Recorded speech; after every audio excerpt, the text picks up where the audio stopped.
The idea behind this was that it's supposed to be a story about 3 individuals, one of whom happens to be a teddy bear. Don't look so surprised. I didn't question it at all. I went, okay. I'm a special case. I'm a talking teddy bear. I'm on a cartoon with a talking dog. Like, I'm not gonna question a bear. What's the difference? Like, oh my God, this bear's so cool. He can talk and do stuff. You're supposed to forget that he's a bear. We don't want Ted to have any sort of special treatment.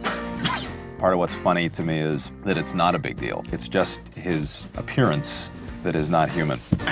The material is so funny, I wanted to play everything as real as possible. Now it's real. Now it's a real thing. Come on, take it easy. All right, look, let's just find a better place to get stoned. I wanted to play it completely straight I love you. Ah, fuck. Shit, sorry. and let the laughs come from the craziness of the situation. Fuck you, Thunder! You believe in Ted as such a... He's so out there, but he's still so fucking lovable, you know? It's crazy. We weren't interested in creating a cartoon. Everybody who came in with that point of view really helped us create a world in which we have a special effect, and that's Ted, and the rest of the world is very authentic. You know, Seth spent a lot of time on the animation, on the reality of the voice, on the reality of the movements, and what really I think helped a lot is Seth is right off camera and he's performing the character with you. Well, I am a former celebrity in a minimum wage job. This is how the cast of Different Strokes must feel. So you're acting off of at least a voice and a personality, which helped make everything feel real in the moment. Sometimes I think back to that Christmas morning when I was 8 years old. I wish I'd just gotten a Teddy Ruxpin. Say that one more time. Teddy Ruxx fucking pin!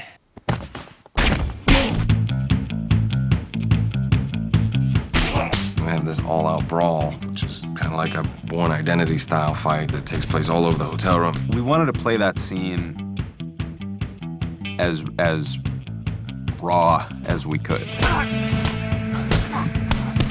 It was a really big scene.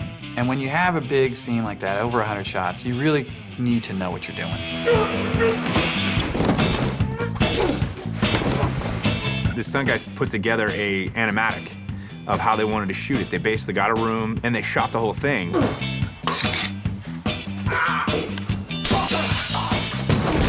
Which was super helpful because we did some preliminary tests of putting Ted in there to see how that's gonna look. From there, they took Mark, they took Ted, and they went into the actual stage and almost shot it shot for shot. Rolling. Sound speed. And action. Cut. So you want to just on action? Action. Cut. We just shot it pieces. Piece by piece by piece by piece.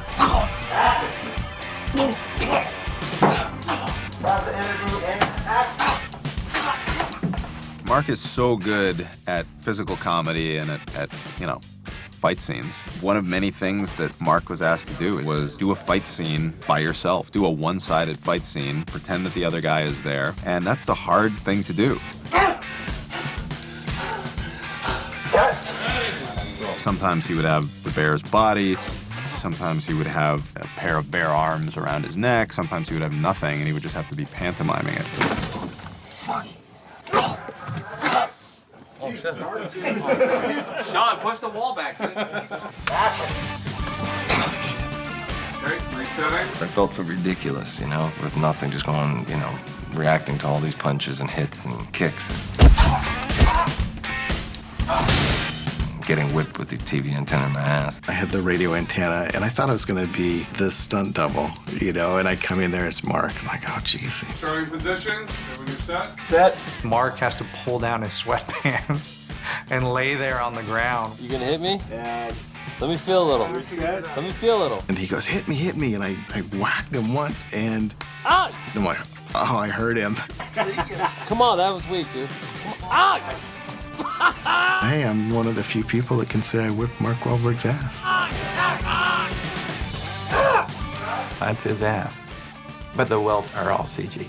We had to make him look a little more beaten up. He's like, God, I hope this works, you know, because that is as going for it as an actor can be. Again, it's one of those things where I was like, I don't think this is gonna work. But I always believed in Seth and his visions. Come on, dude, you gotta do it for real. For a long time, you know, we didn't have any bear and that we were cutting the scene together with just punch sounds and Mark.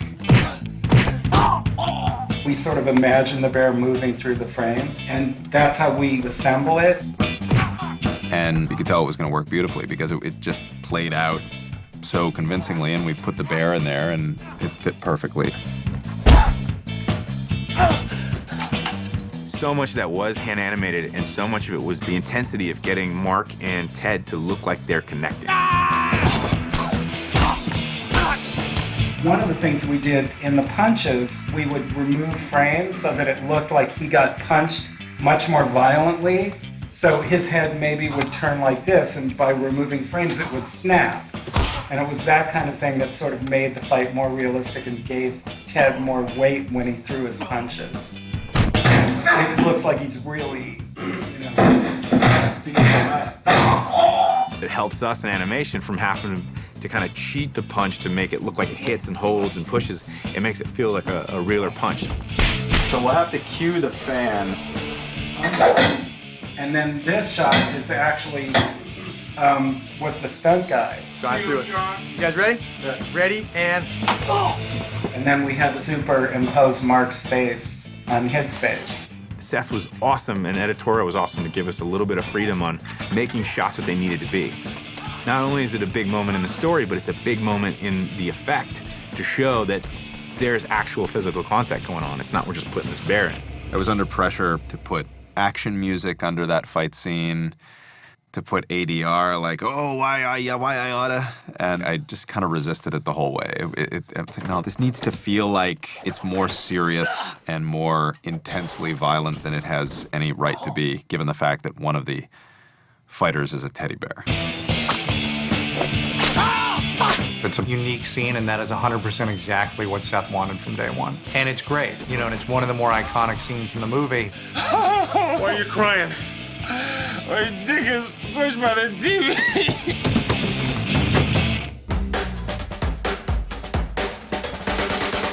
Ted's I don't really think of this as a two-hander, as they say. I didn't know what the hell that meant until I came out to Hollywood. Apparently, a two-hander is a buddy comedy.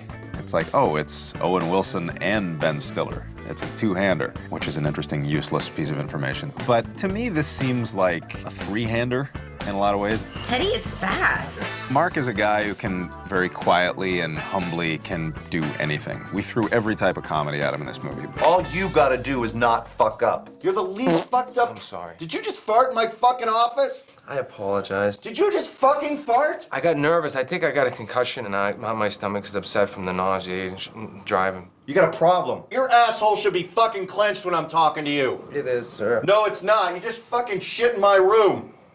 It didn't come out. It smells There's like a fucking poop fog in here. Dear God in heaven, what did you eat?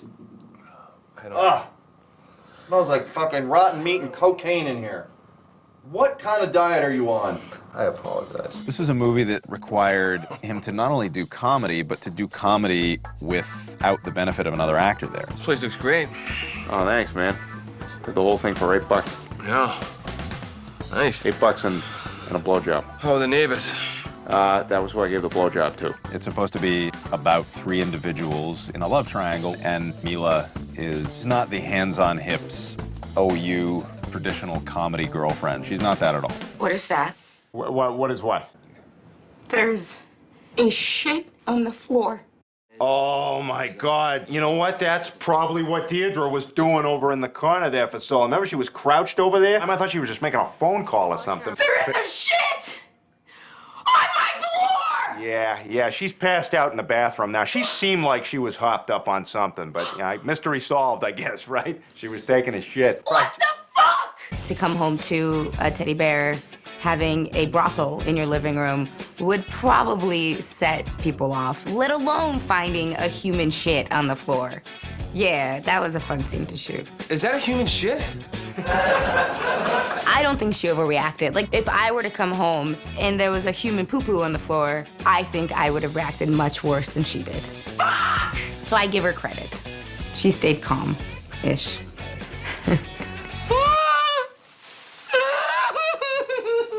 Get out of here! Get it! Fuck! Did you clean it? Lazy. Resetting the bunker boot. Okay, here we go. 4%. Oh my God, I got some on my thumb! No! Oh my God! Get away from me! Oh my God! I'll get the next one, okay? I hate you! I love you!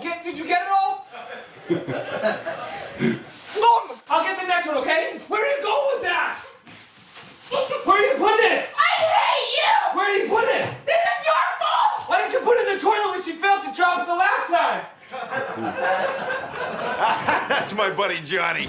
Ted's a Boston meathead. He's grown in the same way that any other guy who grew up in that part of the country would grow, including Mark's character. I got a shitty job, and I assure you, I'm quite content. I don't know, maybe I'll suck dicks in the South End for extra cash. We'll get it sorted out. They both live in the same part of the country, so they're both gonna develop that horrible Boston accent. You ever hear a Boston girl have an orgasm? Oh, yeah.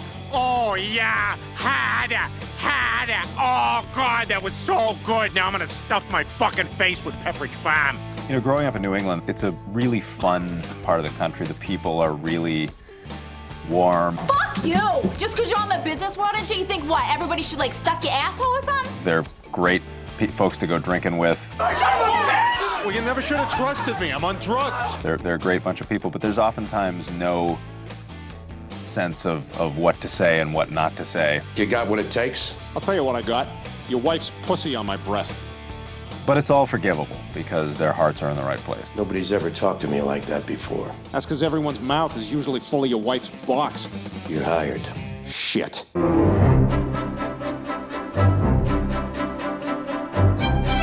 The idea was for him to look pretty simple. I did a two-dimensional drawing of Ted that was stylistically trying to evoke simplicity of design. And the trick was to take it and make it work three-dimensionally. The intention was always for Ted to be worn down. At one point in the script, he was going to be really fucked up. You know, he was going to have more patches, grape juice stains, you know, stuffing. He's maybe going to be missing an eye. And it seemed like the more of that we put in, the trade-off was he stopped looking as cute. And you have to have him look cute in order for him to get away with what he says. No, I just thought you might want some extra semen on your on your poop deck. Something that's going to be that much of an asshole had better be physically as non-threatening as possible. Your dad likes you to show good manners, right, Tubby McFatfuck? Initially with Ted, one of our biggest concerns was his scale and how is he going to interact with people. So we did a ton of tests right out of the gate where we want to use real humans.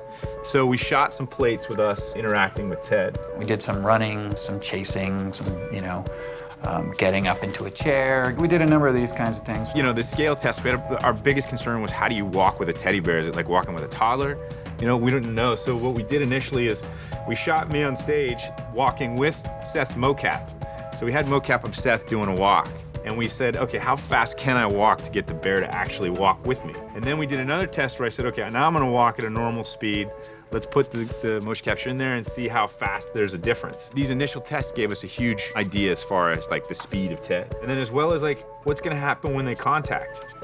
So, you know, we did little tests. It taught us a ton about like, you know, interaction. Help me.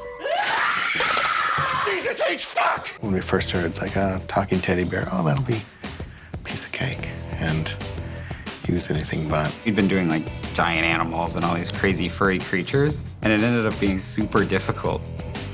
Artificial fur is a lot finer, and it also transmits light differently too, and it's like one of those things everybody knows what it looks like. So we actually spent a really long time trying to get the bear to look super real or it wasn't gonna be funny. Meat hole? What is that? You know, that's not right, is it? No. Pudding hole? One of the great things that's really unusual is to get spontaneity. Seth has been on the set in his suit, working directly with the actor, so it's not overdubbed later. It's very, very real, very live. You know, he can sort of trade riffs with Mark or Mila. You know, it really does make a big difference, especially for comedy. If there's no ski at the end of the root word, then we would just be idiots saying nonsense. Sorry, honey. He's the commissioner. Don't apologize. You did nothing wrong. Gut. We said, if we're gonna do this, let's do it all live. Action! I look stupid. You don't. You look dapper. I'm a fuzzy little guy wearing a suit that could fit a child. That does not scream respect. What that did was, A, allowed us to go off script, which you don't necessarily get the option to do when you're working with CG characters because their dialogue is recorded weeks before or weeks after. A lot of people seem to respect Dustin Hoffman. No, not after Mr. Megorium's crazy shop of fucked up shit, whatever the goddamn thing was called. We were doing it all live, so that was an advantage. And the other advantage is that the audio... So bad. It was the same air. But so good. Yes, a study in contrasts. You know, our voices were bouncing off the same walls in the same room. And that goes a lot further than you think it would in getting an animated character in the world of a live-action character. I'm sorry. Technologically speaking, it's pretty advanced, actually, and it bodes well for innovation and higher quality. That's really cool. That's really exciting. I mean, I think that's also just Seth MacFarlane. You know, I think he's really that talented and able, you know, not everybody can do that, but he's able to stand in front of the monitor, direct, and also act as Ted and move around and do the, you know, like, all right, you know. This one's a ball buster. The moving suit was a fucking godsend because originally I was gonna have to wear one of these spandex suits with a little ball sensors on them. It was 100 degrees in there, and if I was just doing the bear, we could probably do this, but I'm also directing this movie. I can't be in this thing all day. I'm gonna kill myself. And my producer, Jason Clark, did some research and found this moving system where you just put straps on over your everyday clothes. It's still not the most comfortable thing in the world, but you know, I could walk around in it all day. I could sit down and wires everywhere sticking out. Come on, bring it in, you bastard. That was what enabled us to do it all live, that I would be off camera, you know, performing with Mark or Mila or whoever. Go. Brandy, Heather, Channing, Brianna, Amber, Sabrina, Melody, Dakota, Sierra, Bambi, Crystal, Samantha, Tara, Tammy, Lauren, Charlene, Chantel, Christy, fucking Mindy, Gina, Krista, fucking Brenda, holy fuck. Since Ted never actually shows up until post-production when we render him, we have to create a series of passes to record the information as we need it.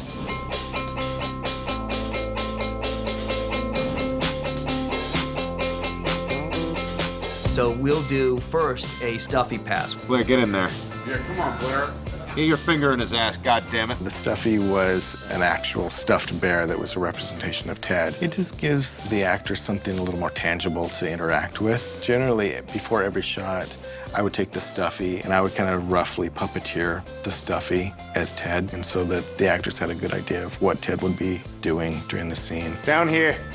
Swear to God, not looking up your towel, not looking at your funny business. The first take, you get a stuffy pass, which is like the little stuffy teddy bear sits there. And then they pull the stuffy away. And then you're literally acting against air.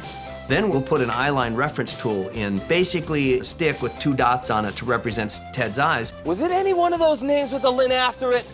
Yes. You motherfucker! I knew it. I got you, motherfucker. Tammy Lynn. Oh shit, it is Tammy Lynn. Yes! I got him, motherfucker! You win all the weed on that table. Fuck, sorry. If Ted was supposed to be sitting next to Mark in a scene, he would know exactly where to look when he's having a conversation with Ted. What is it? Eyelines are something that are very difficult for us to deal with in post if they're not correct. It's interesting because for the most part, you're working with a stand. It's different. There's definitely a challenge with that. No, don't touch me. Sorry. It took a little while to get used to acting opposite whatever they had, whether they had the stuffed bear there or they had the little stick with the eyes on it. And then, of course, having Seth, you know, somewhere in the room doing the voice was also very helpful. Company's turning 20, so you can bang it, but you can't get it drunk. Right? She gets it. She loves my humor. She enjoys my humor. You know, the dinner table scene actually gave me the most angst because how is a guy who's never directed a movie before, he's got 3 actors that he has to cover, and then there's a 4th seat that's open, and that's him. It always looks so great, I just always want to fucking brush it. You know, it's right, Johnny? I say that. And then he's got to sit in an oversized table over to the left. A lot of women look like unsteady horses when they wear high heels, but Laurie has sort of a regal trot. A canter. Oh my God, yes, you canter. So he's got a bigger plate and a bigger set of fork and knife and everything while he's doing all these things for basically the visual effects markers, and nothing about it threw him, and he just handled it really well. What happens is we're sitting at a table, and Blair, he puts the bear in, and we get an eye level. They set the eye line. Okay. Now, is it weird though? Then we rehearse, and then when we shoot the scene, they take it out, and then we just have to pretend that someone's there. It's definitely different. It's different. When they pull the bear away, I'm like, oh, there goes my boyfriend.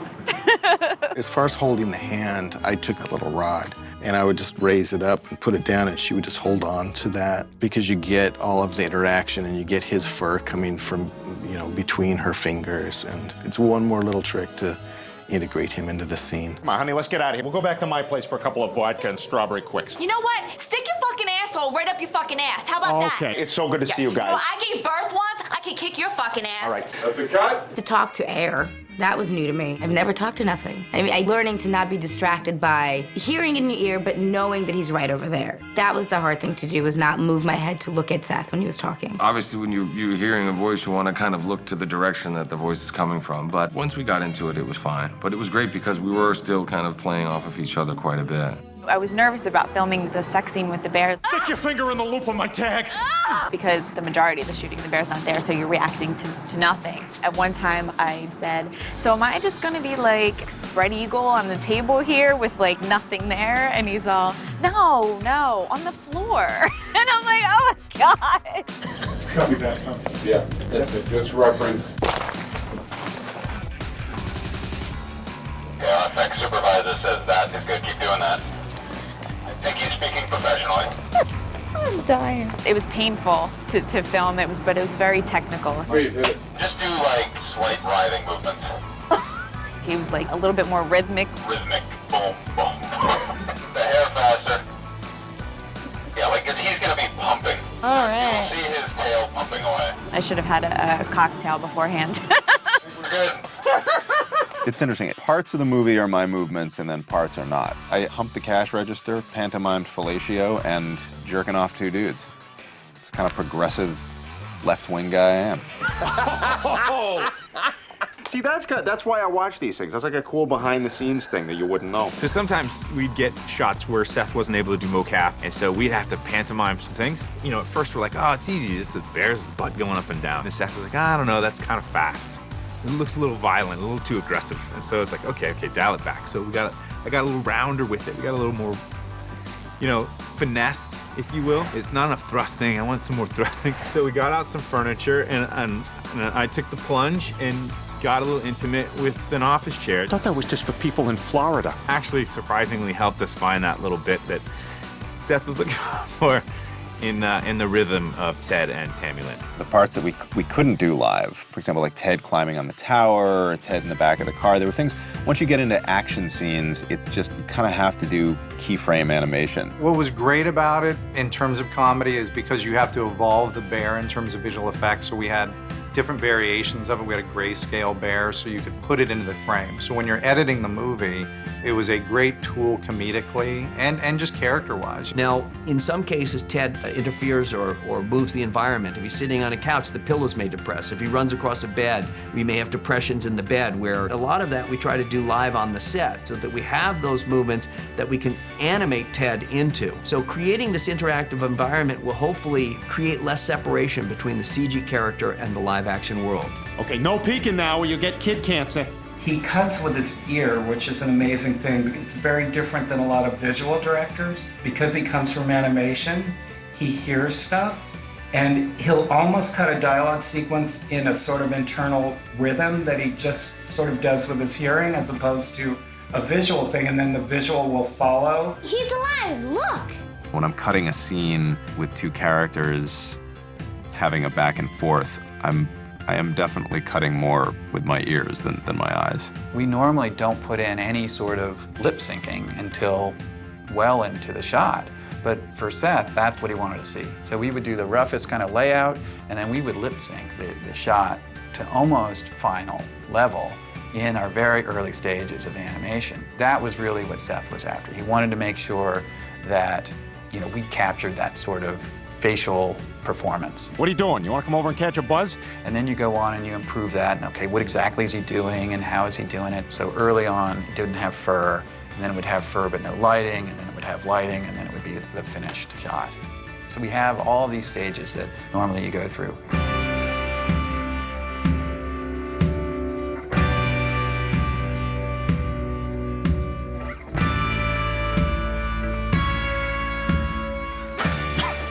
There are two different studios who basically work together to get all the Ted work into the movie. Tippett in San Francisco and Allura in Australia were superb in the way they put all this together. Looking at the when I, just so it matches the vowel a little better.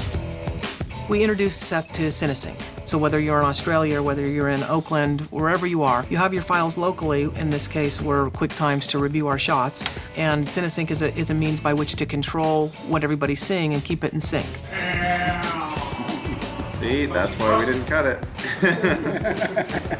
We were able to review twice a week with Seth and with the Tippett guys, and we would do that mainly through Skype and through CineSync. Larry, there, you can draw the axe in there. You can draw on the CineSync picture as well. So if you're saying, see this part of the bear, and you're circling it on your screen, it's appearing on everybody else's screen. So like he just kind of taps it like that and then the ball goes in. He had his tablet, he would sit, and he would do these, elaborate drawings on the frame so that everybody can see. He completely embraced the technology. Thanks, Seth. All right, thanks, you guys. Great stuff. Seth is an artist. He started Family Guy, he drew it. So he knows what it means to create this stuff. He knew exactly what he wanted. He could tell us, and we understood what he meant. Just something to kind of break up, make it more candid. Yeah, exactly, yeah. What our ambition is to render a character that everybody forgets is a character and they just love this guy. He's 2.5 foot tall talking teddy bear who talks a little bit of a blue streak. Hey, play chopsticks, you jazzy slut. Teddy! But he's a hell of a nice guy. The main thing Seth made clear from the beginning was he wanted this character to be real. I'm a little fucked up. He didn't want it to be an animated character, so he didn't want overarching gestures and heavy overlap and stuff you see in an animated movie. He wanted people to walk out of the theater going, that Ted was funny, not that Ted was a great animated character. He acknowledged it. Hey, you squirt, how you doing? Where's your bunny rabbit? It's a bear. It's a bear. It just makes me giggle, because I heard it like this. It's a bear. Now, I know he didn't say it this way, and I'm sure his face didn't contort, but that is how I saw it in my head. Where's your bunny rabbit? He's a bear. Got it. He's a bear. And then we were shooting the car thing. Come on, hurry, quick. Where's my teddy bear? Go. What's so fucking funny? This is serious. You want me to say it real fast 10 times? Teddy bear. He calls 911 and he goes, 911, I need the police. This man stole my teddy bear. Hello, 911? Yeah, I need the police right away. This guy took my teddy bear. Hello? I lost my shit for 10 minutes. I could not keep it together. 911? Stop. I need the police right away. Yeah, this guy took my teddy bear. Hello? My teddy bear, he's a real fucking bear. Teddy the talking bear? You never heard of him? He's fucking famous. Hello? I think we got this. Yeah, all right, good. Yeah, laugh at me when I'm fucking acting. I don't think I've ever seen a set where people are laughing as much as on this movie. There's probably like continents we haven't even discovered yet. I'm just saying that we just trust random. Is great. Is really great, folks. It was just very easygoing. Everybody was enjoying themselves. It's all good. I mean, I think everyone's having fun. I know I am.